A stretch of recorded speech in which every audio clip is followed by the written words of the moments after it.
Amigo, amiga, se acerca el directo que todos esperan en el canal de Jordi Wild sobre teorías de conspiración y fuerzas ocultas. Y al respecto tengo algo muy importante que comunicarles. Sí, las conspiraciones existen, son reales y ocurren todo el tiempo. ¿Cómo? ¿Acaso me he vuelto loco? Pues quédate, pasa y te cuento en una colaboración estrella con mi querido amigo Enric del canal Adictos a la Filosofía, un canal estupendo para aprender cosas que siempre te has preguntado sobre la historia de la filosofía, sobre el pensamiento, con el que además tengo el lujo de anunciar un nuevo proyecto. Se llama Por el Amor de Higgs, un canal donde un agnóstico, es decir yo, va a poner a prueba las creencias de un filósofo cristiano. Hablaremos del Big Bang, de las dimensiones, el multiverso, la libertad, la conciencia, enfrentando cada tema a sus creencias. Y todo, desde la ciencia, pero también de la filosofía. Pasen a ver el canal, seguro que les gusta, pero antes atentos porque viene este vídeo flipante. ¿Estás preparado?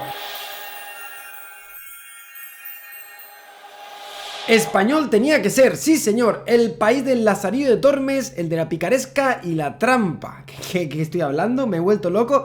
No, pasen y conozcan a este señor de aquí. Su nombre, Joan Pujol. Este que parece que no ha roto un plato en su día sin ningún talento específico, se convirtió en uno de los personajes estrella de la Segunda Guerra Mundial. Es más, gracias a él se salvaron miles de vidas en una historia digna del mismo Hollywood. ¿Y quién es este Joan? Pues Joan nació en Barcelona en el año 1912 y pronto se hizo antinazi y anticomunista. Y cuando llegó la guerra mundial pues quiso aportar al bando que le era afín, así que fue a los servicios aliados para desde España actuar como espía. Pero lo rechazaron, no lo querían. ¿Que no? ¿Se dijo? Pues venga, me voy con los alemanes. Y tachán, ha aceptado. Claro, un joven en la España de Franco, pues este tiene que ser de los nuestros, se dijeron. Admitido. Así que tenemos a Joan convertido en espía alemán en España. Pero claro, ojo, que él seguía siendo más antinazi que nadie. Ya que en este punto aparece el verdadero talento de Joan, el de mentir. Se montó una trola de tamaño astronómico. Operaba desde Lisboa, fingiendo estar en Londres,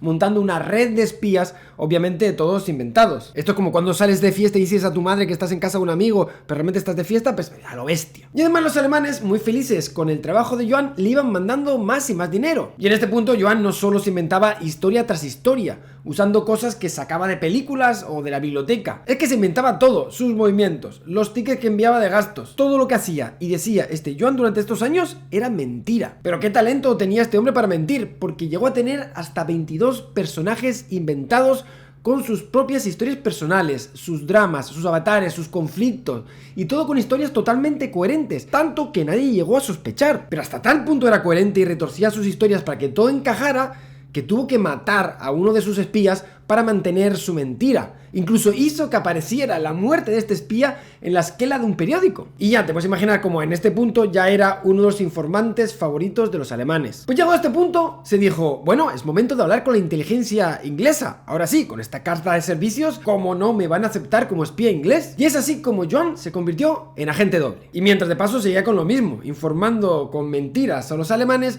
mientras se hacía rico con las transferencias que recibía de los nazis. Y lo haría con esta doble identidad, como espía alemán, pero también como espía inglés. Lo llamarían, como nombre secreto, Garbo, por Greta Garbo, nombre que le pusieron por lo bien que actuaba este tipo. Y ahí seguía él, ganándose la confianza de los alemanes. ¿Y cómo lo descubrieron los alemanes, te dirás? Pues para que se ganara su confianza, de vez en cuando mandaba información clasificada a los alemanes, pero lo hacía con retraso o sobre cosas que tuvieran poco impacto para que siguieran confiando en él, pero a la vez no revelar importantes secretos. Mientras, a lo zorro callado, preparaba el golpe final. Su oportunidad llegó cuando se aproximaba el desenlace de la guerra, el 6 de junio de 1942. Ese día había sido marcado como el idóneo para desembarcar desde las Islas Británicas en Francia. Pero había un problema. Hitler lo sabía y no lo pondría nada fácil. Había construido la muralla del Atlántico, un sistema de fortificaciones por toda la costa, desde España a Dinamarca. Cientos de miles de vidas y el propio transcurso de la guerra estaban en juego en esta operación. La clave, poder engañar al enemigo para atacar de forma sorpresa. La jugada sería así. El punto más obvio de desembarco es el de la costa de Calais, donde la distancia es mínima, solo 34 kilómetros. Allí estaba la clave, hacer una maniobra de distracción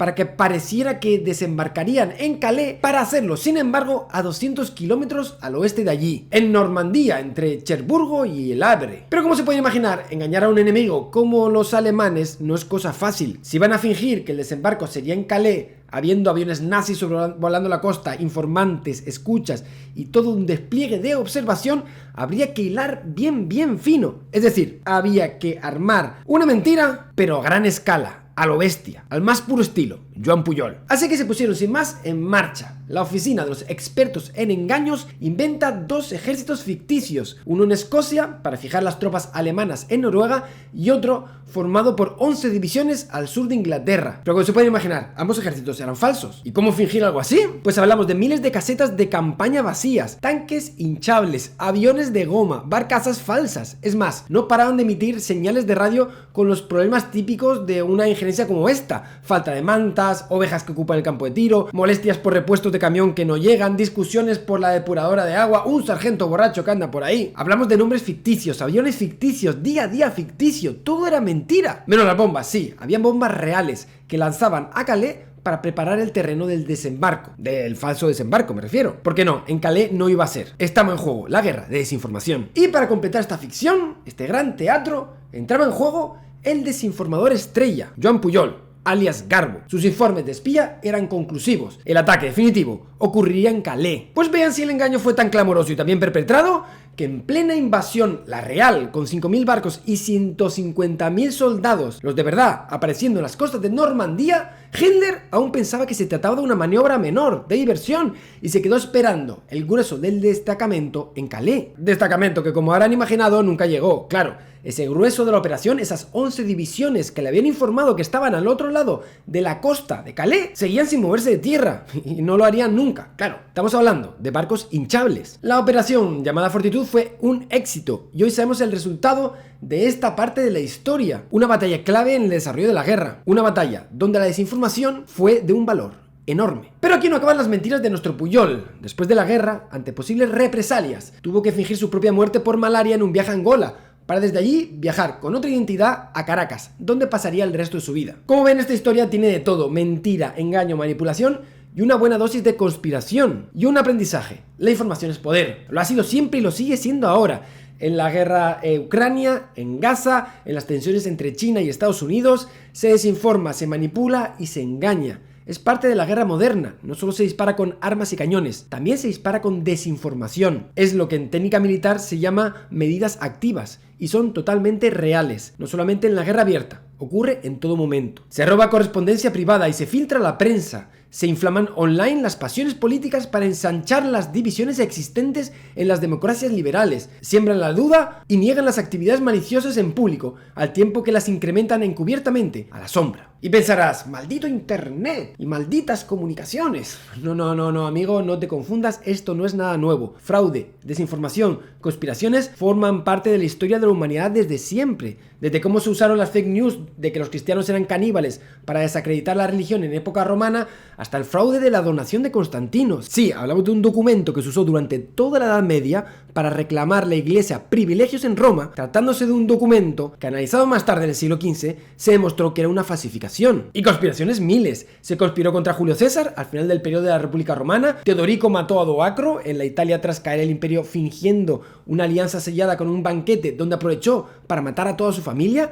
Filipo II, rey de Macedonia y padre de Alejandro Magno, parece que fue presa de una conspiración en su propia boda. O el mismo caballo de Troya fue también un engaño. Conspiraron contra Nerón, Calígula o Cómodo. Incluso más atrás hay conspiraciones en la misma mitología, como la de Medea, que mata a su familia con vestiduras envenenadas, o cuando Hera engañó a Heracles para que matara a su familia, o en la mismísima Biblia. Sí, la crucifixión de Jesucristo fue fruto de una conspiración. Y no solo en nuestra cultura, nadie se libra. En el Mahabharata hindú, para desterrar a los Pandava, se crea una conspiración. Incluso en el primer escrito de la historia, el Gilgamesh, ahí también hay conspiraciones. Es decir, fraude, conspiración, desinformación son parte de las armas que el ser humano siempre ha usado para conseguir sus propósitos. Han existido siempre, existen ahora y me temo, amigos y amigas, que seguirán existiendo en el futuro. Nada de esto que estamos viendo es nuevo. Y no quiero asustarles, no es el objetivo de este vídeo, pero esto de la manipulación es cosa del día a día. De hecho, hay términos como astroturfing, que puedes buscar en internet, que son prácticas de manipulación orquestadas como conspiraciones y que son reales, existen, y que por mirar a otro lado no van a desaparecer. Como digo, el objetivo de este vídeo no es asustar, simplemente concienciar sobre la importancia de estar bien documentado, informado y tener unas mínimas herramientas de espíritu crítico. Y aquí está verdaderamente la dificultad,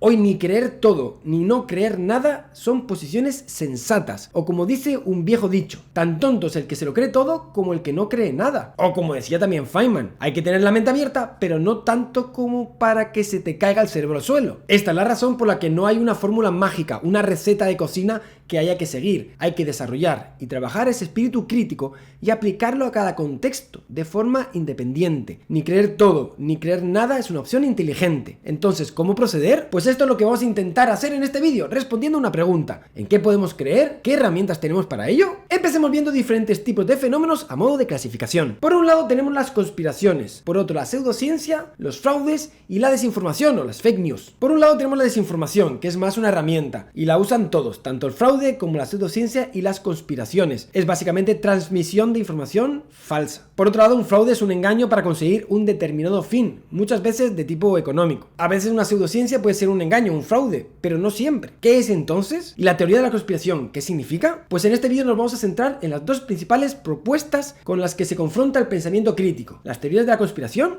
y las pseudociencias. Y nos vamos a apoyar en la filosofía, que es la rama del conocimiento que más nos puede ayudar en esta cuestión. Y lo vamos a hacer en dos partes. Primero nos centraremos en las teorías de la conspiración, más adelante, y lo hará Enric, hablaremos de pseudociencias. Pues empecemos por el principio, definiendo qué es una conspiración. Según el filósofo Dentis, que aporto la referencia por si quieren consultar, son 3 los ingredientes de una conspiración para que sea considerada como tal. 1. Un grupo de conspiradores. 2. Que trabajen con secretismo. Y 3. Con un objetivo común. Esto es solo una definición de trabajo. Hay otras, pero creo que es interesante empezar por aquí. Como ven, en esta definición no se habla en ningún momento de que esta conspiración sea cierta o falsa. Habrá grupos que conspiren en secreto, manipulando la realidad a su antojo, y habrá conspiradores que inventen historias. Teorías de la conspiración. Un ejemplo de lo primero podría ser el caso Watergate, una conspiración confirmada. De lo segundo podría ser los chemtrails. Como ven, es el juego del gato y el ratón. La conspiración con la desinformación creando dos caras: manipular a su antojo con la verdad o con la mentira, y detrás un único fenómeno, la teoría de la conspiración. Como ven, conspiración y desinformación son dos caras de una misma moneda, dos filos de una misma navaja.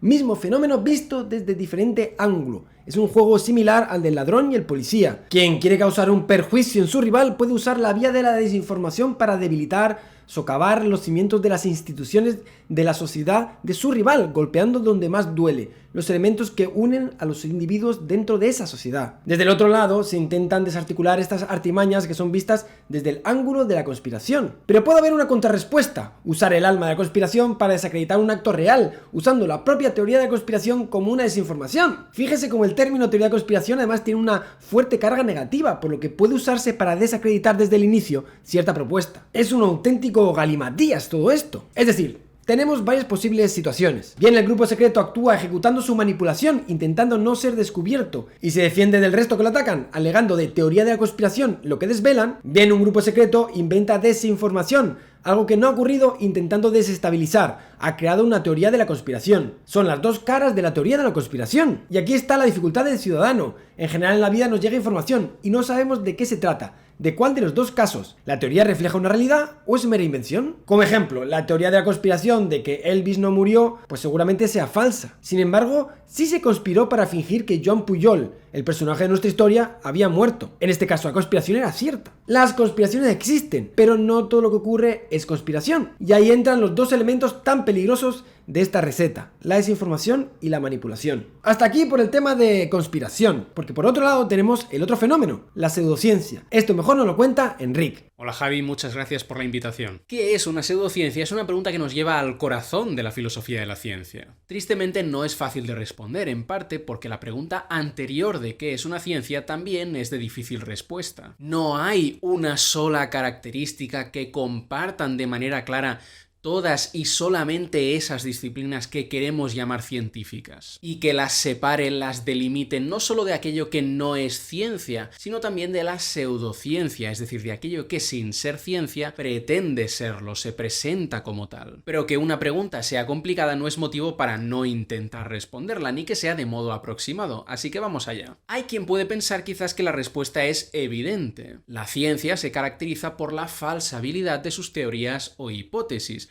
en cuyo caso lo propio de la pseudociencia será lo contrario, que es infalsable. Una hipótesis es falsable cuando podría por principio llegar a descubrirse alguna evidencia que la refutase, que la mostrase como falsa. Como nunca podemos tener la certeza completa de que una hipótesis científica es 100% verdadera, a lo máximo a lo que podemos aspirar es a que no se haya demostrado su falsedad. Pero en tal caso necesitamos que si es falsa, al menos sea posible demostrar que lo es. Pues en caso contrario nunca podríamos salir del error, lo cual es completamente inútil si a uno lo que le interesa es encontrar la verdad. Si da lo mismo la evidencia que se presente, la hipótesis es capaz de incorporarla, eso muestra que hemos abandonado la ciencia y hemos entrado en el terreno de la pseudociencia. El terreno donde lo que importa ya no es la búsqueda de la verdad acerca del mundo, sino la confirmación de la propia opinión preestablecida. Esto es, por ejemplo, lo que planteaba el filósofo de la ciencia Karl Popper. La distinción, la demarcación entre ciencia y pseudociencia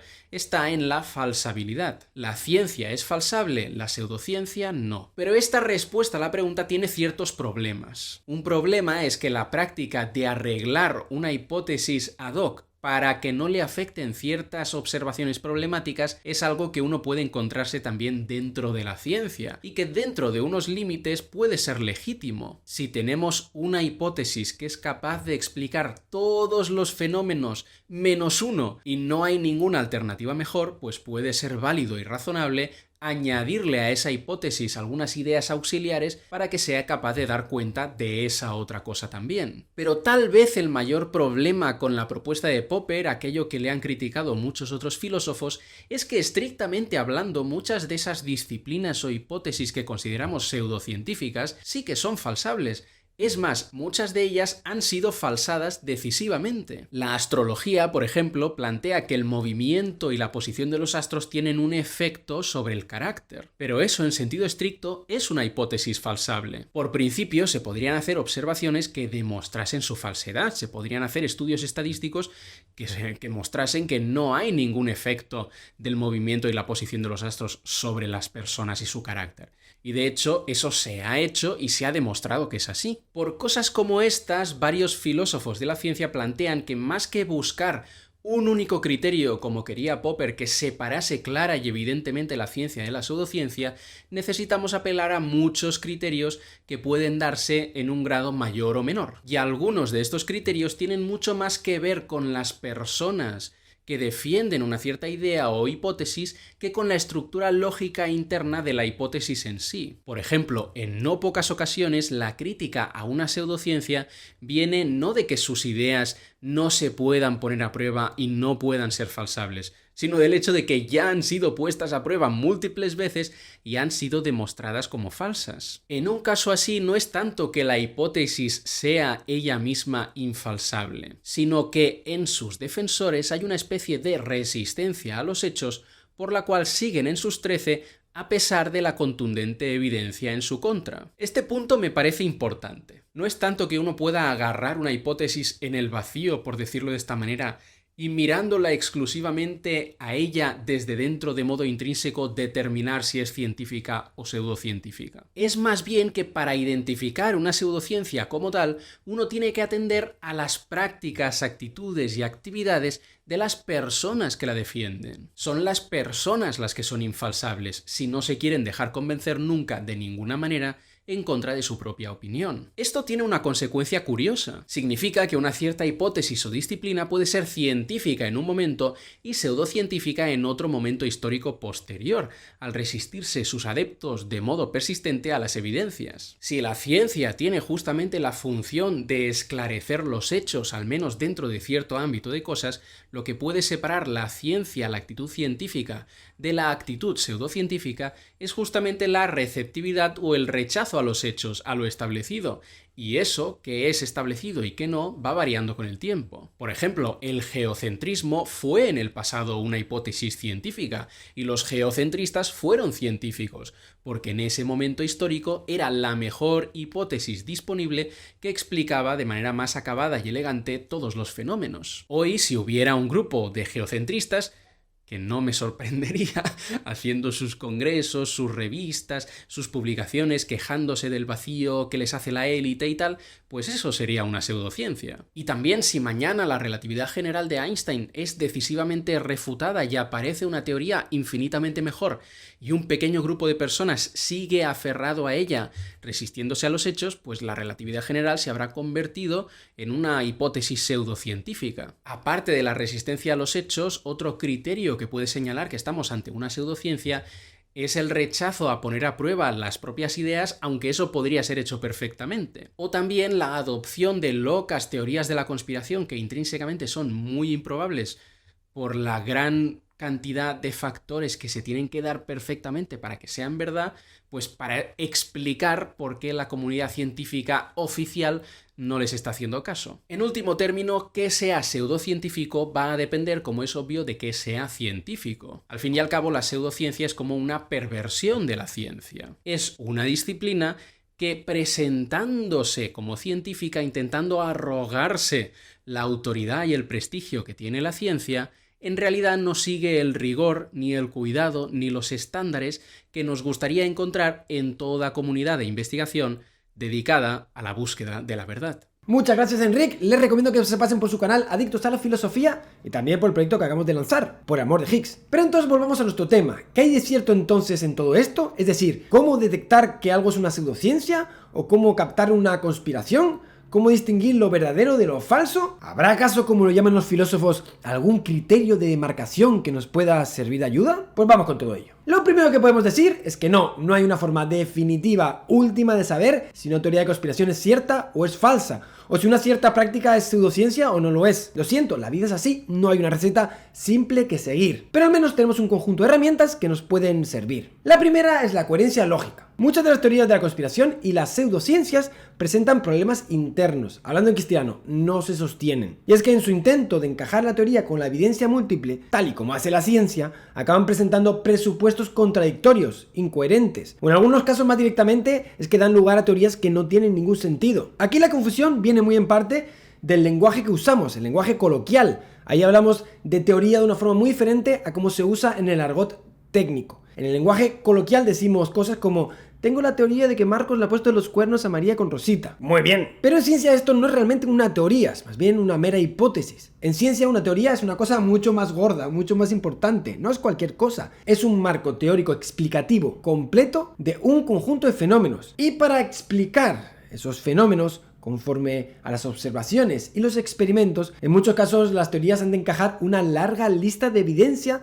de una forma coherente. Ahí está la dificultad de montar una teoría. Muchas de estas teorías, las teorías de conspiración o incluso en pseudociencia, vemos que para explicar lo que se observa aplican parches aquí y allá. Están literalmente estas teorías pilladas por pinzas. Esto es algo verdaderamente muy común, que lo vas a ver en muchas teorías de la conspiración o en la pseudociencia, que nos hacen pensar ya que hay algo que suena mal, que es falso. Esto es importante, una teoría debe tener coherencia interna. Por ejemplo, la teoría de la conspiración de la Tierra plana sufre este problema. Esta teoría, al encajar el movimiento de las estrellas, el efecto Coriolis, los vuelos de los aviones, la naturaleza del Sol y la Luna, las distancias cósmicas, las estaciones, las mareas, la sombra de la Tierra en la Luna, la forma del resto de planetas, la gravedad, los ángulos de las sombras en la Tierra, los satélites, la circunnavegación de la Tierra, las imágenes de la NASA, y me estoy quedando corto. Hay tantos y tantos datos abrumadores que la descartan, que la única forma de encajar todo esto es con parches que parece que funcionan pero no lo hacen. Es una teoría Frankenstein, o mejor dicho, es solo Frankenstein, porque no llega a teoría. Es, como lo llaman en filosofía, una pseudoteoría. Pues a muchas teorías de la conspiración y muchas pseudociencias le pasa esto aquí. Por otro lado, una teoría debería no solo ser capaz de encajar los datos, sino además de hacer predicciones. Muchas de las pseudociencias y de las teorías de conspiración, que son falsas, tienen que ir continuamente cambiando el relato para encajar nuevos datos, lo cual nos da una indicación acerca de su naturaleza ficticia. Una teoría de conspiración que sea real no le pasa esto, tiene capacidad de predicción. Es algo que pasó, por ejemplo, en el caso Watergate. Y otra cosa también deseable, por cierto, en una teoría es su refutabilidad, que describa procesos que se puedan falsear. Pues muy bien, hasta aquí han aparecido criterios de corte científico, que muy bien nos pueden servir para pseudociencias como la homeopatía o teorías de conspiración como la Tierra plana. Pero ¿Y qué hacemos si la teoría de la conspiración no presenta criterios científicos? Como por ejemplo el caso de que Elvis está vivo. Pues bien, en este caso existen criterios más difíciles de aplicar por ser subjetivos, pero existen. El primero de ellos está relacionado con los motivos de la conspiración. ¿Qué ganan o qué pierden las partes presentes si la conspiración es correcta o es falsa? Por ejemplo, ¿qué gana Elvis fingiendo su propia muerte? Otra herramienta es reflexionar sobre la credibilidad de las instituciones implicadas y de los agentes individuales. Por ejemplo, muchas veces en estas teorías aparecen expertos o expertos, que no hace falta dar ejemplos, pero no todas las personas e instituciones presentan igual grado de credibilidad. Esto obviamente es subjetivo y es cosa tuya. Y una tercera herramienta subjetiva que también te puede valer es el propio impacto de la teoría. Puede ser un indicativo serio de si es falsa o es correcta. Por ejemplo, algunas implican una manipulación a tan gran escala y durante tanto tiempo que simplemente su improbabilidad las desacredita. Por ejemplo, que el ser humano no ha llegado a la luna no solamente está en contra de la lógica y las pruebas presentadas, que son abrumadoras, sino que requiere de la participación malévola de tantas personas durante tanto tiempo que sencillamente no es posible, es que no se sostiene. Como ven, son muchas las cosas a tener en cuenta y no hay una receta fácil que aplicar. De nuevo, el reto está en permanecer en un lugar entre medias del escepticismo absoluto de no creer nada y el borreguismo extremo de creérselo todo. Yo, personalmente, por si les sirve, llevo a la práctica una aproximación que llamo de bayesianiano. A mí me funciona bastante bien y me ayuda en lo personal porque mantiene ese equilibrio. ¿Pero qué es esto de bayesianiano? Bueno, el enfoque bayesiano es una teoría del ámbito de la probabilidad en la cual uno asigna una probabilidad según la confianza de los datos de una forma subjetiva. Pero aquí el elemento fundamental es que funciona en un bucle de realimentación continua, tal que nuevos datos proporcionan nueva información que se usa para actualizar las probabilidades y entonces dar una nueva respuesta. Por ejemplo, el famoso caso de la puerta, ese vídeo que es el más visto del canal, 3 puertas con un regalo detrás. La probabilidad cambia cuando el presentador nos da una ayuda y nos abre una puerta, te lo creas o no. El enfoque bayesiano toma esa nueva información que aporta el presentador actualizando las probabilidades. Por otro lado, tenemos un personaje muy interesante que a mí me gusta mucho, Guillermo de Ockham, filósofo inglés de la Baja Edad Media y padre del nominalismo, que serviría de semilla para el empirismo que estaba por llegar. Parafraseando, él decía algo así como: no hay que multiplicar los entes de la razón innecesariamente. ¿Qué podemos aplicar a este caso de la siguiente forma? Ante varias alternativas, quedémonos con la más simple. Es la que mejor encaja los datos. O de forma gráfica. Tenemos todos estos datos con estos sobre la mesa. Lo más razonable es suponer, pues esta teoría de aquí. Otro tipo de teorías implican distorsionar la realidad tanto que no resulta convincente. ¿Pero qué pasa si aprendemos algo nuevo? ¿Tenemos nuevos datos? Pues aplicamos el teorema de Bayes. De repente los nuevos datos aportan nueva información que actualiza las probabilidades. Apunta ahora en otra dirección. Estamos mejorando nuestro conocimiento. ¿Será correcta la teoría de la Tierra plana? ¿O los aliens? ¿O que el ser humano no ha llegado a la luna? ¿Que las palomas en realidad son drones con cámaras para espiarnos? Los datos están ahí fuera. Nadie te va a poner la verdad delante de la cara. Tú mismo tienes que buscar tus propias conclusiones, tus propias respuestas. Yo aquí te he dado un par de pistas para que puedas armarlo tú mismo. Amigos, amigas, como he intentado mostrar, en la naturaleza humana está el mentir y el manipular. Lo hemos visto a lo largo de la historia. Por suerte o por desgracia, es parte de la manera en que actuamos socialmente. De ahí que estemos sujetos continuamente a fuerzas de gran manipulación, algunas a gran escala. En una primera lectura, en una primera visión, las teorías de conspiración juegan un papel muy negativo en nuestra sociedad, socavando la confianza en las instituciones